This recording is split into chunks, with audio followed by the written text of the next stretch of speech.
தூய மத்தேயு எழுதிய நற்செய்தியிலிருந்து வாசகம். அதிகாரம் 25. இறைவசனங்கள் தேர்ந்தெடுக்கப்பட்டவை. அக்காலத்தில் இயேசு தம் சீடர்களை நோக்கி கூறியது: வானதூதர் அனைவரும் புடைசூழ மானிட மகன் மாட்சியுடன் வரும்போது தம் மாட்சி மிகு அரியணையில் வீற்றிருப்பார். எல்லா மக்களினத்தாரும் அவர் முன்னிலையில் ஒன்று கூட்டப்படுவர்.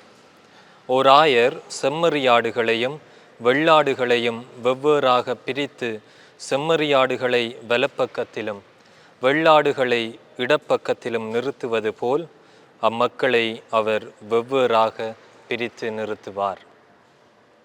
பின்பு அரியணையில் வீற்றிருக்கும் அரசர் தம் வலப்பக்கத்தில் உள்ளோரை பார்த்து, என் தந்தையிடமிருந்து ஆசி பெற்றவர்களே, வாருங்கள். உலகம் தோன்றியது முதல் உங்களுக்காக ஏற்பாடு செய்யப்பட்டிருக்கும் ஆட்சியை உரிமை பேறாக பெற்றுக்கொள்ளுங்கள். ஏனெனில் நான் பசியாயிருந்தேன், நீங்கள் உணவு கொடுத்தீர்கள். தாகமாயிருந்தேன், என் தாகத்தை தணித்தீர்கள். அந்நியனாக இருந்தேன், என்னை ஏற்றுக்கொண்டீர்கள். நான் ஆடையின்றி இருந்தேன், நீங்கள் எனக்கு ஆடை அணிவித்தீர்கள். நோயிற்றிருந்தேன், என்னை கவனித்து கொண்டீர்கள். சிறையில் இருந்தேன், என்னை தேடி வந்தீர்கள் என்பார்.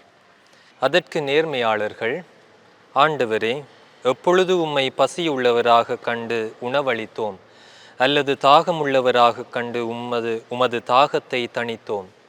எப்பொழுது உம்மை அந்நியராக கண்டு ஏற்றுக்கொண்டோம், அல்லது ஆடை இல்லாதவராக கண்டு ஆடை அணிவித்தோம்? எப்பொழுது நோயுற்றவராக அல்லது சிறையில் இருக்க கண்டு உம்மை தேடி வந்தோம் என்று கேட்பார்கள். அதற்கு அரசர், மிகச் சிறியோராகிய என் சகோதரர் சகோதரிகளுள் ஒருவருக்கு நீங்கள் செய்ததையெல்லாம் எனக்கே செய்தீர்கள் என உறுதியாக உங்களுக்கு சொல்கிறேன் என்று பதில் அளிப்பார். கிறிஸ்து வழங்கும் நற்செய்தி. கிறிஸ்துவே உமக்கு புகழ். கிறிஸ்து இயேசுவிலே அன்புமிக்க சகோதர சகோதரிகளே, அருளின் காலமாகிய தவக்காலத்திலே நாங்கள் பயணித்து கொண்டிருக்கின்றோம். இந்த காலத்திலே எங்களுக்கு 3 விடயங்கள் சொல்லித்தரப்படுகின்றன. நாங்கள் செபத்திலே இறைவேண்டலிலே ஈடுபட வேண்டும். 2வதாக நாங்கள் நோன்பு இருக்க வேண்டும். 3வதாக நாங்கள் தான தர்மம் செய்ய வேண்டும். இவை அனைத்தும் சின்ன சின்ன செயல்களாக எங்களுக்கு தெரியலாம். ஆனால் ஆண்டவரது பார்வையிலே இந்த சிறிய சிறிய செயல்கள் விலை மதிக்க முடியாத செயல்களாக இருக்கின்றது.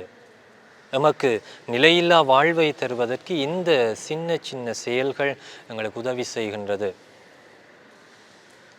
ஒரு முறை நான் ஒரு காணொளி ஒன்றை பார்த்தேன். அது ஒரு பழைய காணொளி. ஆனால் நான் சமீபத்திலே அந்த காணொளியை பார்த்தேன். ஒரு இளைஞன் அவன் வேலைக்கு சென்று கொண்டிருக்கின்ற போது அங்கே அவனுக்கு ஒவ்வொரு நாளும் அந்த வேலைக்கு போகின்ற அந்த இடத்திலே ஒரு பைப்பிலிருந்து தண்ணீர் ஊற்றப்படும். ஒரு கழிவு நீர் ஊற்றப்பட்டு கொண்டிருக்கின்றது ஒரு வீட்டை இருந்து. அவன் அதை பார்த்து விட்டு அவன் செல்லுகின்றான். அதுக்கு பக்கத்திலேயே ஒரு வாடிய மரம் ஒன்று இருக்கின்றது. அவன் அப்படியே செல்லுகின்ற போது அங்கே இன்னொரு இடத்தில் ஒரு வயதான அம்மா தன்னுடைய ஒரு வண்டிலே அவர் சில உணவு பொதிகளை வைத்து விற்று கொண்டிருக்கின்றார். அங்கே அவர் அதை தள்ளுவதற்கு கஷ்டப்படுகின்ற போது இவன் அந்த இடத்திலே அவருக்கு உதவி செய்துவிட்டு செல்லுவான். அடுத்ததாக அவன் வேலையெல்லாம் முடித்துவிட்டு வருகின்ற போது, உணவருந்துகின்ற போது ஒரு நாய் அவனிடம் வருகின்றது. அப்போது அவன் தன்னிடம் இருக்கின்ற ஒரு உணவிலே ஒரு சிறு பகுதியை அந்த நாய்க்கு போடுவான். அவன் சம்பளம் பெற்று ஒவ்வொரு நாளும் அவன் கூலியை பெற்று வருகின்ற போது அங்கே ஒரு சிறுமி பிச்சை எடுத்து கொண்டிருப்பதை பார்த்து அந்த சிறுமிக்கு அவன் தன்னால் இயன்ற உதவியை செய்வான். இப்படி ஒவ்வொரு நாளும் அவனுடைய நாட்கள் நகர்ந்து கொண்டு போகின்றது. இப்படி சின்ன சின்ன செயல்களை செய்கின்றான். அந்த கழிவு நீர் அது ஊற்றப்படுகின்ற இடத்திலே இந்த வாடிய அந்த மரத்தை அவன் வைக்கின்றான். எனவே கொஞ்ச நாட்கள் போக அந்த வாடிய மரம் இப்போது துளிர்விட ஆரம்பிக்கின்றது, பூத்து குலுங்குகின்றது. அங்கே அவன் அந்த வயது முதிர்ந்த அம்மாவுக்கு செய்கின்ற செயலை பார்த்து அந்த அம்மாவிடம் அவளுடைய முகத்திலே வருகின்ற புன்னகையை பார்த்து இவனுக்கு ஒரு சந்தோஷம், ஒரு புத்துணர்வு கிடைக்கின்றது. இன்னும் அவன் அந்த உணவை அந்த நாய்க்கு போடுகின்ற போது அந்த நாயும் நன்றியுள்ள மிருகமாக இவனை தொடர்ந்தே செல்லுகின்றது. அந்த ஒரு கொஞ்ச காலம் கழித்து அந்த சிறுமிக்கு அவன் பிச்சை அந்த தன்னிடம் இருக்கின்ற பணத்தை கொடுக்க போகின்ற போது அந்த சிறுமியை காணவில்லை. அந்த சிறுமி சீருடையோடு பாடசாலைக்கு செல்ல தயாராக வந்து நிற்கின்ற போது அந்த இளைஞனுக்கு அந்த சிறுமியை பார்த்து மிகவும் சந்தோஷம், அவனது மனத்திலே ஒரு மகிழ்ச்சி, நிறைவு ஏற்படுகின்றது. கிறிஸ்து இயேசுவிலே அன்புமிக்க சகோதரங்களே, இந்த இளைஞன் தன்னுடைய வாழ்விலே சிறிய சிறிய செயல்களை செய்கின்றான். ஆனால் முழு மனதோடு நிறைவாக செய்கின்ற போது அவனது உள்ளத்திலே மகிழ்ச்சி ஏற்படுகின்றது. இந்த இளைஞன் எங்களுக்கு ஒரு உதாரணமாக இருக்கின்றான். புனித குழந்தை திரேசாள் சொல்லுவாள், நாம் செய்கின்ற சிறிய சிறிய செயல்கள்தான் நம்மை முடிவில்லா வாழ்வுக்கு அழைத்து செல்லுகின்றது. கிறிஸ்து இயேசுவிலே அன்புமிக்க சகோதரங்களே, நாங்கள் வாழுகின்ற போது சின்ன சின்ன செயல்கள் அவை எமக்கு மிகப்பெரியதொரு பரிசை தரவல்லதாக இருக்கின்றது.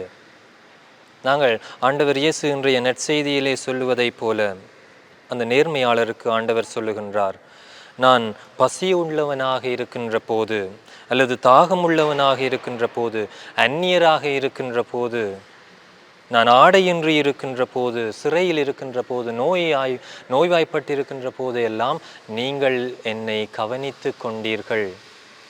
அப்போது நேர்மையாளர்கள் கேட்கின்றார், ஆண்டவரே, நான் எப்போது உங்களை அப்படி ஒரு நிலையிலே பார்த்து உங்களுக்கு நாங்கள் உதவி செய்தோம் என்று சொல்லுகின்ற போது, சின்னஞ்சிறியோராகிய இவர்களுக்கு நீங்கள் செய்ததையெல்லாம் எனக்கே செய்தீர்கள் என்று ஆண்டவர் இயேசு சொல்லுகின்றார். எனவே எமது வாழ்விலே நாங்கள் செய்கின்ற சிறிய சிறிய செயல்கள் எமக்கு பெரிய பலனை தரவல்லதாக இருக்கின்றது.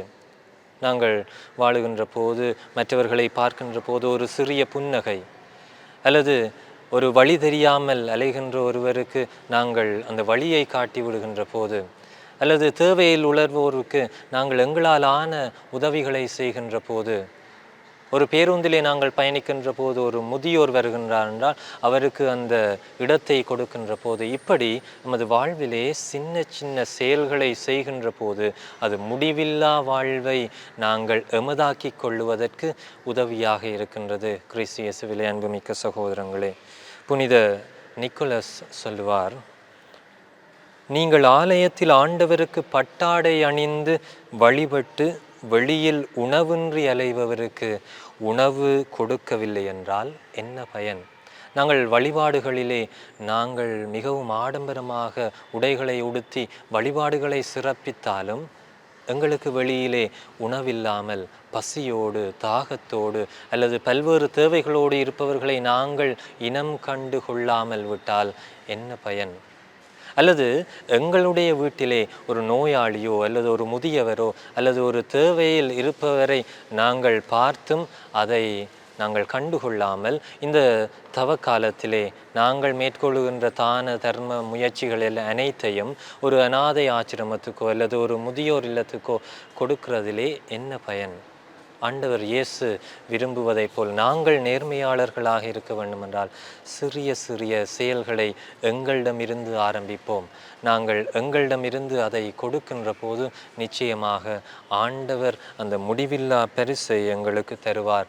அவருடைய தீர்ப்பு எங்களுக்கு வருகின்ற போது நாங்கள் அவரது வலது பக்கத்திலே நிற்கின்ற வெள்ளை ஆடுகளைப் போல நாங்களும் மாற முடியும். ஆமேன்.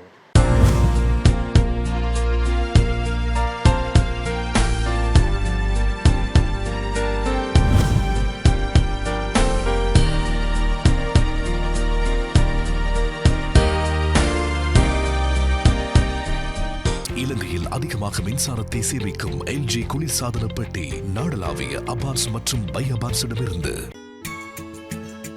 ஹோலி மேடையில் புத்தம்புது நிகழ்ச்சிகளை உடனுக்குடன் பார்த்து மகிழ எமது ஃபேஸ்புக் மற்றும் யூடியூப் பக்கத்தை லைக் செய்யுங்கள்.